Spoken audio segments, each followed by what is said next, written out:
Alright, processor. We've come to the end of the hardware.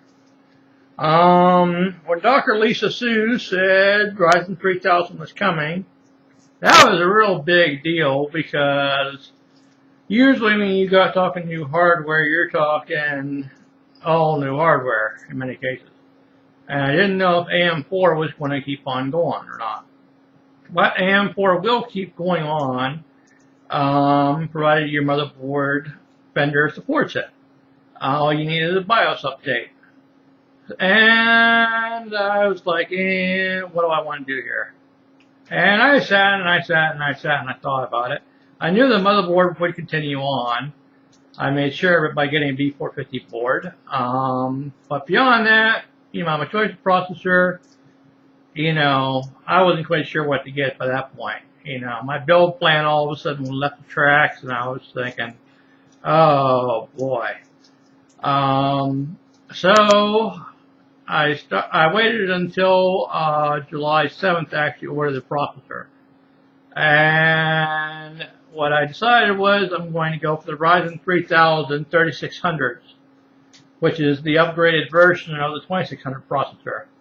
It's better, it's faster, same core counts, same thread counts, better in every way. But to do that, you need a BIOS update. The chip, I discovered that my motherboard, I can update it with the new chip using the BIOS flashback function. But I didn't realize that at the time when I was buying this. I could have just bought the Ryzen 3000 series chip. But I also was thinking, my buddy, he's going to eventually need a new computer here. And since he's running Windows 7 himself. So, knowing that build is coming eventually, it'll probably come about December when he realizes his Windows 7 is about to drop dead, I decided to go cheap on the processor. I got myself a Ryzen 5 2400G. It is 4 cores, 4 threads, 4 virtual cores for a total of 8 threads. It has 3.9 max boost on it, 3.6 gigahertz per base clock on it. I'm pretty happy with that. I won't kid you. It's not a Ryzen 2600, never mind a Ryzen 3600. But knowing that's where I'm going, and I know my buddy also has an upgrade build coming too, I decided to go cheap on the processor. I didn't see any point in buying a second generation Ryzen when I can buy the third generation Ryzen. So that kind of automatically killed it, but I did need a processor for my new computer, obviously. So I went with an APU for right now.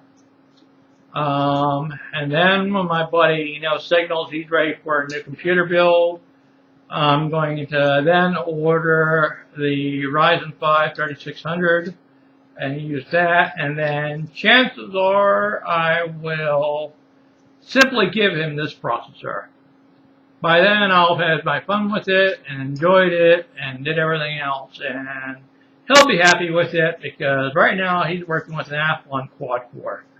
So this will be like Shazam for him, comparison. So, he'll eventually get this processor. And I'll move on to the processor I really want. Right now, I'm just kind of waiting for the new Navi cards that are coming out. 5700 is out right now. That's kind of a little bit out of my price range. AMD said that they're going to bring out RX 5500 and RX 5600 graphics cards. And that's my target right now. So I will be using a Ryzen 3 3600 and probably an RX 5600 graphics card when it's all said and done. But for now, this is a good choice. I've made my peace with it. It's not exactly what I intended, but it will do the job for now. So I'm happy with it. And when I go to upgrade my buddy's computer, you know, considering he's working with an Athlon quad core, yeah, this will be Shazam for him. I won't kid you. So he'll be happy with it too. So, with that done and said, you know the big surprise for my upgrade path. It's not what I was planning on. Time passed and a better option became available, and that option will eventually get installed. Not now, but it will. So let's go ahead and open this up here and see what we got. I've already had this box open before. Certificate of authenticity, not a big deal. Over on the side, you have the Ryzen processor itself. The writing is pretty small here, but basically it says diffused in the USA, made in China. That means the chip itself to the side of it is made in the USA, and the Chinese just put the heat sink on and the pretty gold pins on the back and glue it together and package it, and that's about it. It comes with a sticker. It says Verizon on it. My buddy, he likes his stickers too. I probably won't use this sticker on my build. I'll probably use the Ryzen 3000 sticker. You know, it's a nice thing to do, and chances are, since I'm going to give this to him, you know, good enough, you know, I'll let him have the Ryzen sticker. You know, not a big deal. But here's the chip I'm going to use, you know. Nice and pretty, not all that big. Gold pins on the back. Nothing unusual if you've seen a processor before.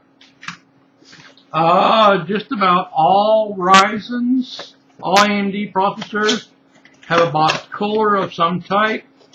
And this is no different. This here's, let me see, what's the box say? Probably a stealth cooler, I'm guessing. It's not all that big, as you can see. Basically, you can overclock this a little bit. I wouldn't push it too far.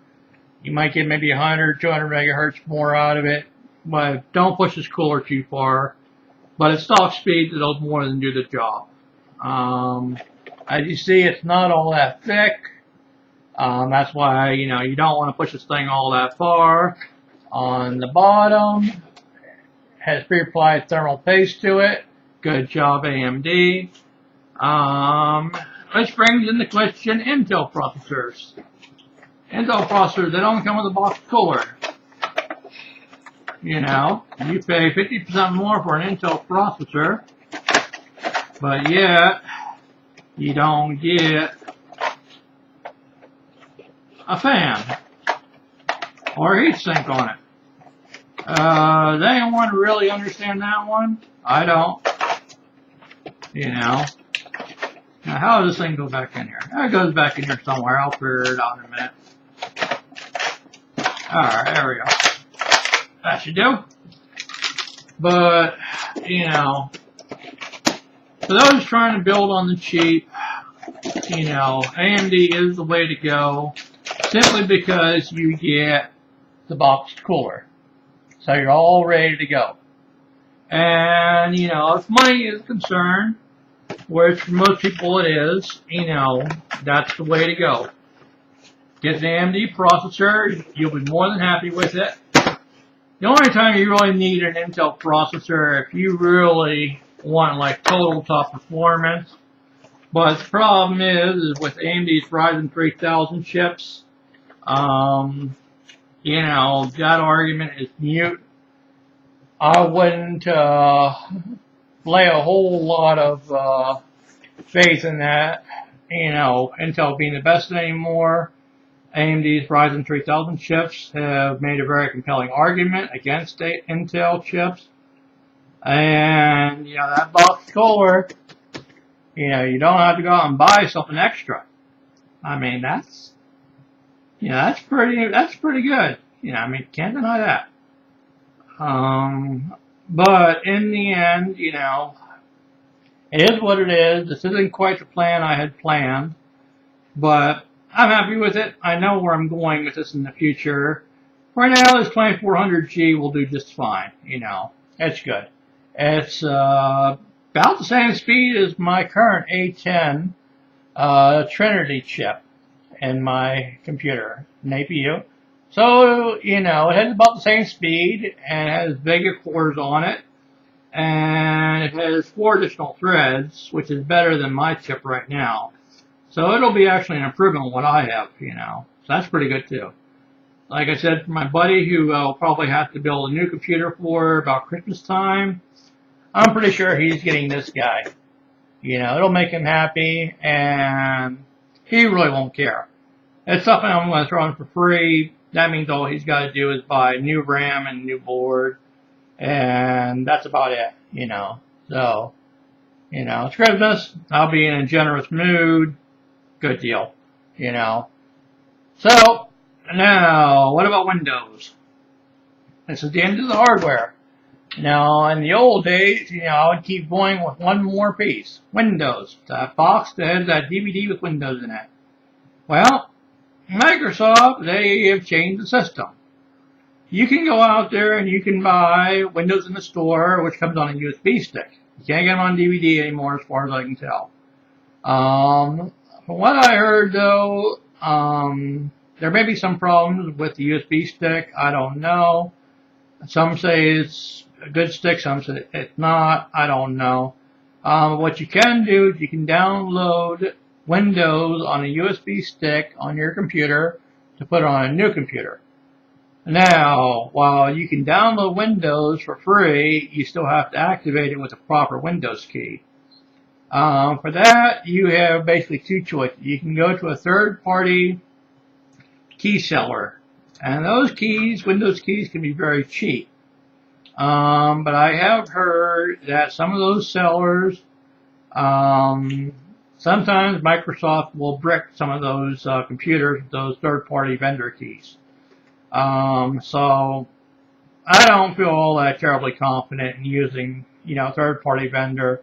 And, you know, I really don't want to take a chance my computer could get bricked, you know, someday by Microsoft. So I'm just going to be buying it from Microsoft, the key, and be done with it. You know, it's a little more expensive, but, you know, at least you wake up one morning, you're not going to discover Microsoft bricked your computer, you know, because you bought a third-party key. So, but if you're willing to take a bigger risk and more chances, you know, go ahead, buy that third-party key. For me, it doesn't really seem worth all that risk. You know, so I'm just not going to bother with it and just buy, you know, the proper key from Microsoft itself. But that is the end of the show, finally. So, you know, next time I start making videos, here is when I'm actually going to start building the computer itself. Okay, that's it.